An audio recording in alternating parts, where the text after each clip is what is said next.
जय हिंद दोस्तों, स्वागत है आपका एक और नई वीडियो में। आज मैं फिर आपके लिए रीजनिंग के वेरी इंपॉर्टेंट क्वेश्चन लेके आया हूं, जिनको बड़े सिंपल तरीके से मैं आपको सॉल्व करके बताऊंगा। तो बिना देर की वीडियो शुरू करते हैं। सबसे पहला क्वेश्चन है, नीचे दी गई श्रृंखला में प्रश्न चिन्ह के स्थान को ज्ञात कीजिए। आपको नंबरों की इस तरह से कोई श्रृंखला दी होगी और आपको कोई एक इसमें अंक होगा, कोई संख्या होगी, वो मिसिंग होगी, उसको आपको ज्ञात करना है। तो इस तरह के सवालों में सबसे पहले आपको क्या करना है, इनमें से जोड़कर देखना है कि अगर हम पहली संख्या में कोई संख्या जोड़ें तो आगे वाली संख्या कैसे आएगी। जैसे यहाँ पर 34 है और अगली संख्या 42 है, तो इसमें +8 यहाँ पर किया हुआ है। 42 के बाद में 50 है, +8 यहाँ पर है। 50 के बाद में यहाँ पर अगली संख्या 56 है, यानी +6। 56 के बाद में अगली संख्या 62 आई हुई है, यानी +6 यहाँ पर किया है। 62 के बाद में अगली संख्या 66, यानी +4। तो श्रृंखला में जैसे हमने अंकों को जोड़ा तो हमें पता चला कि यहाँ पर शुरू के दो संख्याओं में +8 किया है, अगली फिर दो संख्याओं में +6 किया है। ठीक है, तो अगली दो संख्याओं में +4 करेंगे, है ना। ऐसा एक क्रम बन गया, एक क्रम इस संख्या में बन गया, उसी क्रम को हम लगाएंगे। तो यहाँ पर +4 यहाँ पर है, 62 में 4 जोड़ेंगे तो 66 होगा। 66 में आप 4 प्लस करोगे तो यहाँ पर अगली संख्या क्या आएगी, 70। समझ में आ गया, अगली संख्या क्या होगी, 70। 70 अपना ऑप्शन है बी, राइट आंसर है 70। ठीक है, समझ में आ गया, सिंपल है। अगला सवाल देखते हैं। अगला क्वेश्चन है, नीचे दिए गए विकल्पों में से संबंधित संख्या को चुनिए। आपको नीचे जो विकल्प दिए हैं इनमें से यहाँ पर जो क्वेश्चन मार्क के स्थान पर संख्या होगी उस सही संख्या को आपको चुनना है।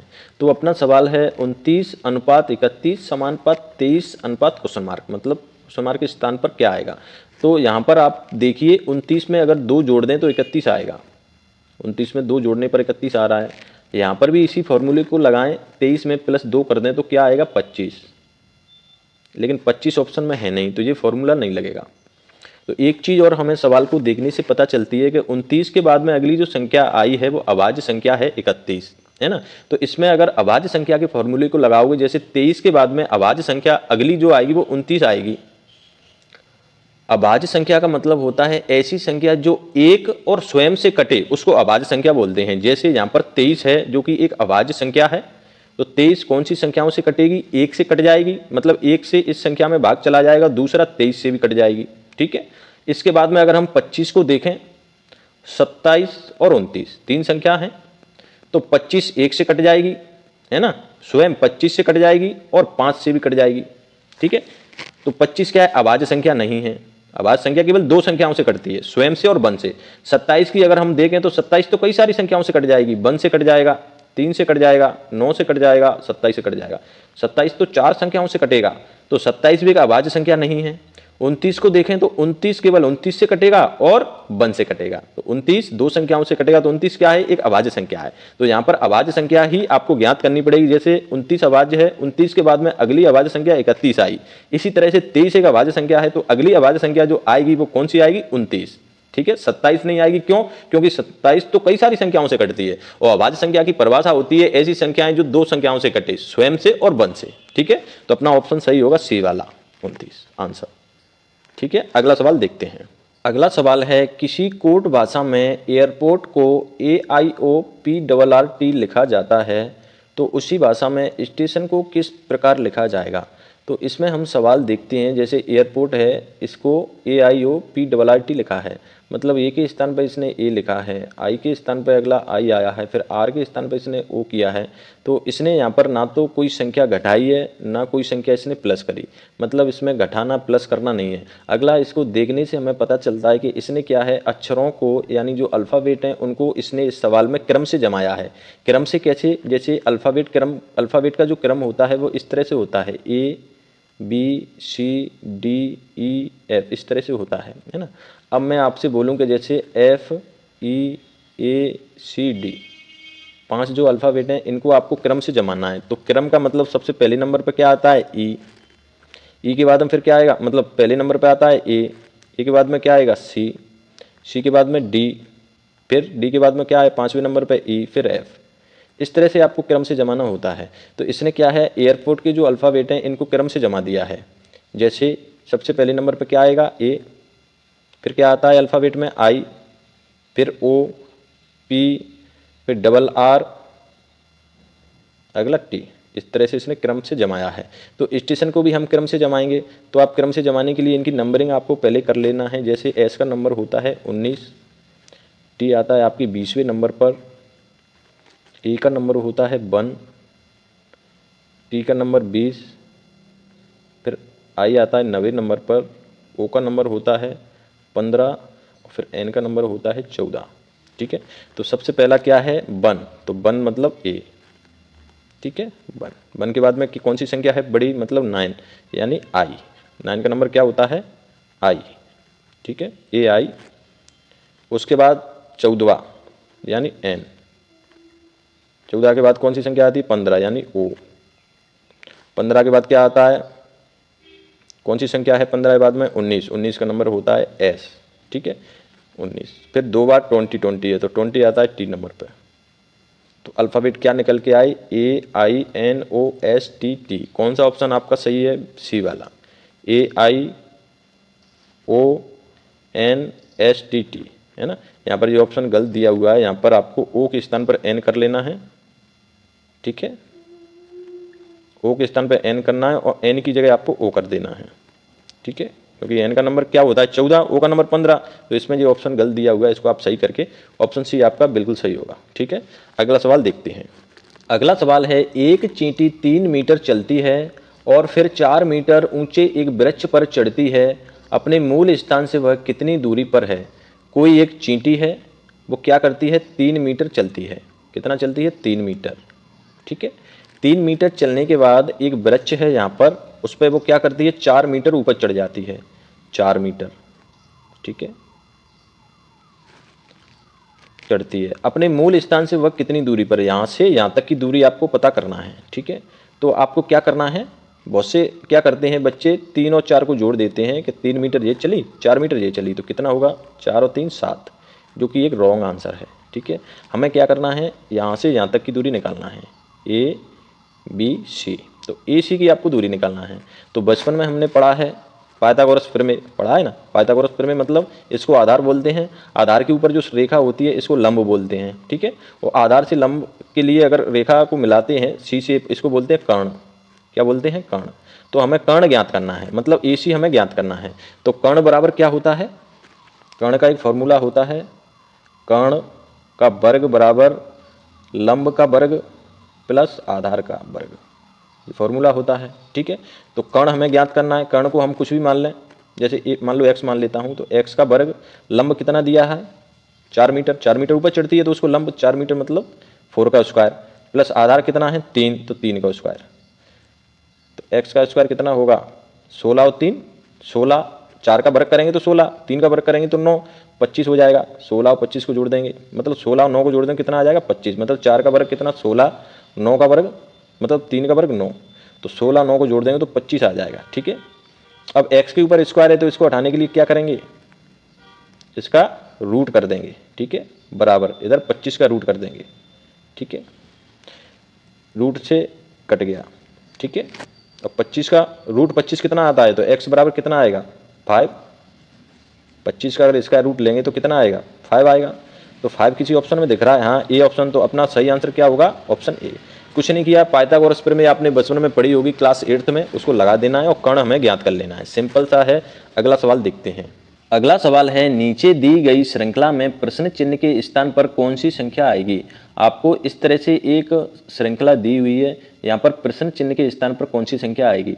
तो इसमें शुरू से हम देखते हैं तो यहाँ पर 3 है, फिर 5 आया है, मतलब +2 हुआ है, फिर यहाँ पर +1, फिर यहाँ पर +6, तो मतलब कोई क्रम नहीं बनेगा, है ना। तो इस फॉर्मूले को हम नहीं लगाएंगे, अगला देखेंगे। तो अगला क्या करेंगे, हम एक संख्या छोड़ के देखते हैं। जैसे 3 में अगर 2 का इंटू कर दूं तो 6, 6 में फिर 2 का इंटू कर दूं तो 12, 12 में फिर 2 का इंटू कर दूं तो क्या आ गया 24। मतलब एक संख्या को छोड़कर इनने क्या किया है, 2 का इंटू कर दिया है।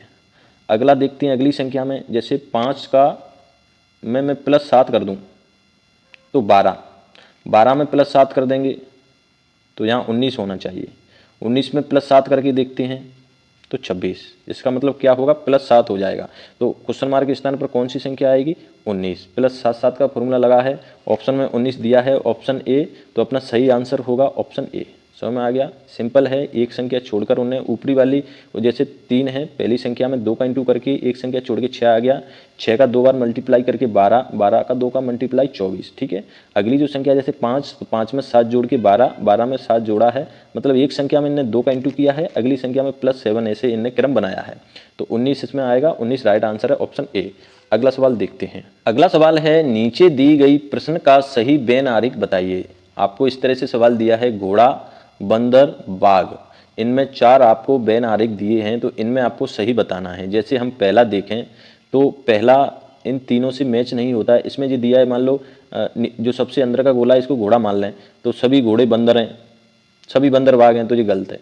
ठीक है, सी वाले को देखते हैं, तो जैसे इसको कुछ ही मान लो, कोई एक गोले के आप कुछ ही मान लो, जैसे नीचे अंदर वाले गोले को मैं घोड़ा मान लूँ, तो ऊपर वाले को क्या मानोगे, आपको बंदर या बाघ मानना पड़ेगा। तो सभी घोड़े बाघ हैं या बंदर हैं, तो ये भी गलत है ना। ठीक है, तो इसमें राइट आंसर बी होगा। इस गोले को आप घोड़ा मान सकते हैं, तीनों अलग अलग हैं, इसको आप बंदर मानेंगे, ठीक है, इसको मानेंगे बाघ। तो तीसरा जो बेन आरेख है वो बिल्कुल सटीक बेन आरेख है, बिल्कुल सही है, क्योंकि यहाँ पर तीनों अलग अलग हैं और कोई बेन आरेख इनसे मैच नहीं होता, और सब गलत है। तीसरा वाला आपका बिल्कुल सही है। ठीक है, सिंपल है। अगला सवाल देखते हैं। अगला सवाल है, नीचे दी गई श्रृंखला में अगला संख्या क्या है। आपको इस तरह से नंबरों की एक श्रृंखला दी हुई है, इनमें आपको बताना है 4 संख्याओं के बाद में 5वें नंबर पर कौन सी संख्या यहाँ पर आएगी। तो जो बड़ी बड़ी संख्याएं दी हैं इनसे हमें घबराना नहीं है, जितनी बड़ी संख्या होगी सवाल उतना ही सिंपल होगा। तो इसमें इसने क्या किया है, पहली वाली जो संख्या है 5 8 9 6 5 4 2 3 7, इसमें से 5 को इसने कम कर दिया है, अगली वाली संख्या है वो पूरी की पूरी यहाँ पर इसने उतार दी है, 8 9 6 5 4 2 3 7। ठीक है, अगली संख्या में इसने क्या किया है, अंत की जो 7 है उसको इसने काट दिया है, और जैसी की जैसी संख्या पूरी लिख दी है, 8 9 6 5 4 2 3। ठीक है, यहाँ पर क्या किया है, पहला वाला अक्षर गायब, मतलब पहले संख्या में पहला गायब हो रहा है, दूसरी वाली में अंत का, तीसरी वाली में फिर पहला गायब होगा, ये गायब करके इसने यहाँ पर देखो 9 6 5 4 2 3। तो इसमें क्या करेंगे, अंत वाली को गायब कर देंगे 3 को, तो अगली संख्या क्या आएगी, 9 6 5 4 2, 9 6 5 4 2। ऑप्शन आपको दिख रहा है कहीं, हाँ ऑप्शन डी, 9 6 5 4 2, 9 6 5 4 2। तो ऑप्शन सही कौन सा होगा, डी वाला। समझ में आ गया, सिंपल है। अगला सवाल देखते हैं। अगला सवाल है, यदि जनवरी को गुरुवार है तो 2 मार्च 2013 को कौन सा दिन था, आपको ऐसा पता करना है। ठीक है, या कौन सा दिन होगा। तो सबसे पहले मैं आपको बताऊं, जैसे 1 तारीख है, 1 तारीख को रविवार है, रविवार। ठीक है, तो किसी भी तारीख में अगर आप 7 जोड़ दोगे, कितना 7, तो वही दिन द्वारा आ जाता है। जैसे मैं 1 में 7 जोड़ दूं मतलब 8, तो 8 तारीख को रविवार होगा। समझ में आ गया, 7 जोड़ दें या 7 घटा दें तो वही दिन रिपीट हो जाता है। जैसे 1 को रविवार है तो 8 को पता करना है, तो 1 2 3 4 5 6 7 8 गिन के देखेंगे। ठीक है, तो 1 को रविवार है तो 2 को सोमवार, मंगल, बुध, गुरुवार, शुक्रवार, शनिवार, रविवार। आ गया रविवार, मतलब आपको क्या करना है, 7 जोड़ देना है, तो वही निकल के वही दिन आ जाएगा। जैसे 8 को रविवार है तो 7 इसमें जोड़ दूंगा, मतलब 15 तारीख को भी रविवार होगा। 15 में 7 जोड़ दूं तो कितना आएगा, 22, तो 22 तारीख को भी रविवार होगा। ठीक है, जोड़ दें या घटा दें, जैसे 22 में से मैं -5 कर दूं, -7 कर दूं तो कितना आएगा, 15, तो 15 तारीख को क्या है, रविवार। ठीक है, समझ में आ गया। तो देखते हैं, जैसे 23 जनवरी, तो जनवरी में कितने दिन होते हैं, 31 होते हैं, तो एक दिन इसमें बचा। ठीक है, उसके बाद अगला महीना कौन सा होगा, अगला महीना होगा आपका फरवरी, तो फरवरी कितने दिन की होती है, 28 दिन की। ठीक है, 29 दिन की होती है लीप वर्ष में। जैसे कोई लीप वर्ष होता है, लीप वर्ष का मतलब ऐसा वर्ष जो 4 से कट जाए। जैसे 2016 है तो 2016 4 से कटेगा क्या, कट जाएगा, 4 पंजे 20, 4 चौक 16, तो 2016 में जो फरवरी होगी वो 29 दिन की होगी। वो 29 दिन की जो फरवरी होती है उसको लीप ईयर बोलते हैं। क्या बोलते हैं, लीप ईयर। ठीक है, लेकिन यहाँ पर लीप ईयर नहीं है, 2013 क्या है, नॉर्मल है, लीप ईयर नहीं है। तो 2013 में फरवरी जो होगी वो 28 दिन की होगी। तो 30 जनवरी, तो जनवरी 31 का होता है, तो एक दिन यहाँ पर बचा। ठीक है, प्लस फरवरी होती है 28 दिन की, तो 28। ठीक है, 2 मार्च तो प्लस 2, टोटल कितने दिन है? तो 28 एक 29, 29 में क्या करेंगे 9 जोड़ देंगे तो 29 और 9 कितना होगा 38। ठीक है, अब क्या करना है 38 तो 30 तारीख को गुरुवार था तो इसमें 7 7 जोड़ते चले जाएंगे। ठीक है, तो 38 में हम क्या करेंगे 7 से भाग दे देंगे, जोड़ दें या 7 से भाग दे दें। जैसे 30 तारीख है तो 30 में आप 7 जोड़ दोगे तो 5 तारीख को फिर गुरुवार होगा, 5 में 7 जोड़ दोगे तो 12 को गुरुवार, 12 में 7 जोड़ दोगे तो 19 को फिर गुरुवार होगा, 19 में फिर 7 जोड़ दोगे तो कितना आएगा 19 में आप 7 जोड़ दोगे तो 26 को गुरुवार होगा, है ना। एक तरीका तो जोड़ के या आप भाग दे लो, सिंपल हम 7 का भाग दे देंगे तो 7 का 38 में कितनी बार जाएगा 7 पंजे 35। ठीक है, कितना 35, तो 35 38 में से घटा देंगे कितना बचेगा 3। ठीक है, तो गुरुवार में हम क्या करेंगे 3 जोड़ देंगे तो गुरुवार के बाद क्या आता है, गुरुवार के बाद आता है शुक्रवार मतलब 1 शुक्रवार, फिर शनिवार, अगला कौन सा रविवार। तो 2 मार्च 2013 को कौन सा दिन होगा रविवार मतलब ऑप्शन डी। समझ में आ गया होगा, सिंपल है, कुछ नहीं है। 7 का मतलब आप टोटल दिन जोड़ दो और 7 का भाग दे दो, तो 7 का भाग दे देंगे तो एक्स्ट्रा दिन निकल के आ जाएंगे। समझ गए ना, मैं जो समझाने की कोशिश कर रहा हूँ वो आपकी समझ में आ गया होगा। सिंपल है, कुछ नहीं है, जितने दिन है उनको जोड़ दो, 7 का भाग दे दो तो एक्स्ट्रा दिन निकल के आ जाते हैं, उतना आप उसमें आगे गिन लो कौन सा दिन है। तो इसमें रविवार आएगा, आपका सही आंसर होगा रविवार। ठीक है, सिंपल है। अगला सवाल देखते हैं। अगला सवाल है, निम्नलिखित प्रश्न में दिए गए विकल्पों में से संबंधित संख्या को चुनिए। आपको 4 ऑप्शन दिए हैं, इनमें से सही ऑप्शन आपको चुनना है। तो हमारे पास संख्या है 83 अनुपात 9 समानुपात 140 अनुपात क्वेश्चन मार्क। यहाँ पर आपको पता करना है कौन सी संख्या आएगी।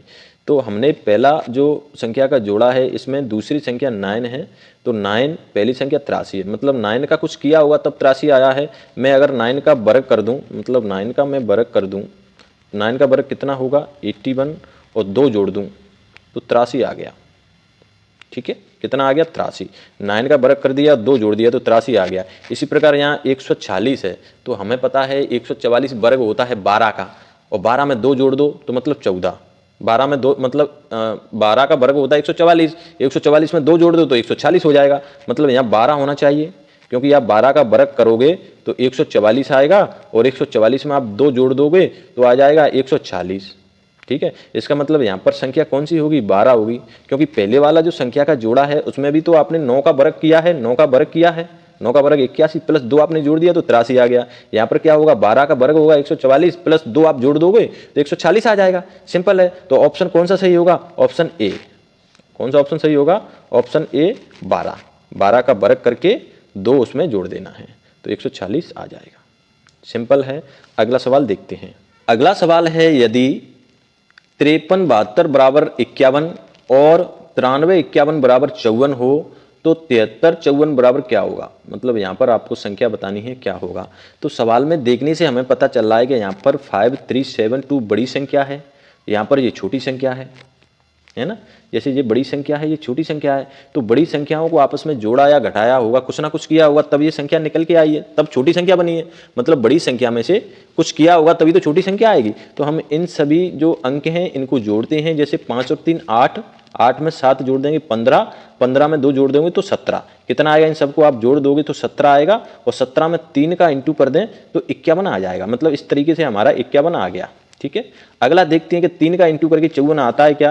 जैसे यहाँ पर कितना है 9, तो 9 में क्या करना है आपको +3 करना है, +5 +1। ठीक है, सबको आप जोड़ दो, 9 और 3 कितने होते हैं 12, 12 और 5 17 और 1 18, कितना आया 18। 18 में आप 3 का इंटू कर दो तो 18 दूनी 36, 18 3 54। मतलब यहाँ पर क्या आ गया 54, मतलब 3 का इंटू करने से संख्या आ रही है। ठीक है, तो अब क्या करेंगे, सवाल हो गया, मतलब ये संख्याओं को आपस में जोड़ देंगे, 3 का इंटू कर देना है। जैसे 7, 7 में 3 जोड़ेंगे 10, 10 में 5 जोड़ेंगे तो कितना होगा 15, 15 में 4 जोड़ देंगे तो 19। 7 + 3 + 5 + 4, सबको आपको क्या करना है जोड़ देना है। तो जोड़ के कितना आ जाएगा 19। 19 में क्या करना है 3 का इंटू कर देना है। ठीक है, तो 19 में 3 का इंटू करेंगे तो कितना आएगा 19 × 3 = 57, 57 अपना आंसर कितना आ गया 57। 57 ऑप्शन दिख रहा है, हाँ ऑप्शन ए 57। कुछ नहीं किया, संख्याओं को आपस में जोड़ दिया है, जोड़ने के बाद 3 का इंटू कर दिया है। वेरी सिंपल है फ्रेंड्स। अगर वीडियो आपको पसंद आया हो प्लीज चैनल सब्सक्राइब कर देना, वीडियो को लाइक कमेंट कर देना। Thank you.